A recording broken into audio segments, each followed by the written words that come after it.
हिमाचल राजकीय अध्यापक संघ के नाम पर राजनीति करने और नेतागिरी चमकाने वालों को संघ के प्रदेश अध्यक्ष वीरेंद्र चौहान ने खुली चेतावनी दे डाली है। हमीरपुर में पत्रकारों से बातचीत करते हुए वीरेंद्र चौहान ने 15 अक्टूबर को संघ की राज्य कार्यकारिणी का चुनाव, जो कि टाउन हॉल हमीरपुर में होगा, इसमें सदस्यता लेकर चुनाव लड़कर अपनी ताकत का एहसास करवाने का आह्वान किया है। चौहान ने कहा कि यदि शिक्षकों का समर्थन इन्हें मिलेगा और चुनाव में जीत दर्ज करेंगे तो हम भी उन्हें अपना नेता मानेंगे, वरना 15 अक्टूबर के बाद ना तो कोई गुट होगा, ना ही कोई संघ के नाम पर किसी प्रकार की दुकानदारी चलने देंगे। हिमाचल राजकीय अध्यापक संघ एक ऐसा संगठन है जिसकी अपनी पंजीकरण संख्या है और यही संगठन अखिल भारतीय अध्यापक संघ से मान्यता प्राप्त संगठन है। संघ की नई कार्यकारिणी का चुनाव 15 अक्टूबर को होगा, जिसमें जो भी अध्यक्ष चुना जाएगा वही हिमाचल के शिक्षकों के सभी वर्गों का नेतृत्व करेगा और उनकी मांगों को कर्मचारी हितैषी मुख्यमंत्री सुखविंदर सिंह सुक्खू के समक्ष रखकर शिक्षकों की मांगों को हल करवाएंगे। प्रेस वार्ता के दौरान वीरेंद्र चौहान ने कहा कि पिछली सरकार के इशारों पर कुछ शिक्षक बिना किसी चुनाव के स्वयंभू नेता बन गए और अपनी रोटियां सेकते रहे, लेकिन पिछले 4 वर्ष में सभी स्वयं घोषित नेता शिक्षा निदेशकों से कोई बैठक तक नहीं ले पाए और न ही संगठन के नाम पर कोई बैठक कर पाए। सिर्फ अखबारों के माध्यम से अपनी दुकान चलाकर शिक्षकों और शिक्षार्थियों को गुमराह करते रहे। सत्र 2023 से 2026 तक के लिए संघ के 11 जिलों में निष्पक्ष चुनाव मुख्य चुनाव आयुक्त अरुण गुलेरिया की देखरेख में संपन्न हो चुके हैं, जिसमें शिक्षकों ने बढ़ चढ़कर भाग लिया है।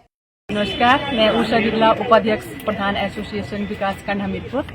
आज पूरी एसोसिएशन विकासखंड हमीरपुर में इकट्ठी हुई है। तो आज का हमारा इकट्ठा होने का एक यही मकसद है कि एक तो ये जो हमारे जिला परिषद कैडर के कर्मचारी हैं 10 दिन से स्ट्राइक पे बैठे हैं, इनकी जो मांग है कि इनको विभाग में मर्ज किया जाए, वो सरकार को तुरंत इस पर डिसीजन लेना चाहिए। और दूसरी बात, जो इन्होंने सरकार ने विभाग को आदेश दिए कि जो सेक्रेटरी का जो कार्यभार है वो सिलाई अध्यापक या जो पंचायत चौकीदार है उनको दिया जाए, तो ये बहुत शर्मनाक बात है। क्योंकि एक चौकीदार अगर सेक्रेटरी का काम करेगा तो हमें लगता है कि उसके लिए तो उसको पहले तो उसको ट्रेनिंग दी जाए, प्रॉपर ट्रेनिंग दी जाए, और उसके बाद ही चाहे कोई अन्य व्यक्ति हो तभी वो सेक्रेटरी का काम कर पाएगा। लेकिन ऐसे ही किसी अनजान व्यक्ति को इतनी बड़ी पोस्ट का चार्ज दे देना वो बहुत गलत बात है। क्योंकि पंचायती राज में देखा जाए तो जो हमारे सेक्रेटरी हैं वो 29 डिपार्टमेंट का काम कर रही है, जबकि अन्य कोई भी विभाग है वो अपने विभाग का ही काम करते हैं। लेकिन जब इतना पंचायतों के ऊपर इतना ज्यादा काम है, अन्य विभागों का भी हम लोग मिलकर काम कर रहे हैं, तब इस तरह की पंचकाना हरकत जो है वो सरकार को नहीं करनी चाहिए। और दूसरी सरकार से हमारी ये मांग रहेगी कि जो पंचायतों के पास सीमेंट है जो हमने विकासात्मक कार्यों के लिए इकट्ठा किया हुआ है, तो उसको हम कल को मान लो ये स्ट्राइक ज़्यादा समय तक चली रहती है तो ये बात प्रधानों पे ना आ जाए कि वो सीमेंट खराब हो गया, तो वो भी विभाग या सरकार जो वो उसकी जिम्मेदारी ले ले कि उस सीमेंट का हमने क्या करना है। और दूसरा, बड़े टाइम से जो है वो हमारा मटेरियल जैसे क्रैशर का जो मटेरियल ले रहे हैं वो भी बंद है। मान लो अगर ये स्ट्राइक भी बंद हो जाती है तो फिर हमारा सीमेंट तभी यूज होगा अगर हमें प्रॉपर समय पे जो वो मटेरियल मिलेगा। तो जो क्रैशर का जो जितना भी मटेरियल बंद है, सरकार को चाहिए कि उसको भी जल्दी से जल्दी जो उसको पंचायतों में पहुंचाना जो वो स्टार्ट कर दे।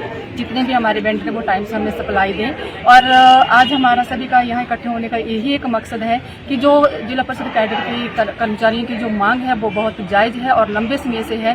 क्योंकि जब अन्य विभाग के कर्मचारियों को सब कुछ मिल रहा है, उनको प्रॉपर ओपीएस मिल रहा है, न्यू जो पेंशन स्केल है वो मिल रहा है, तो इनको भी सारी जो फैसिलिटी है वो मिलनी चाहिए।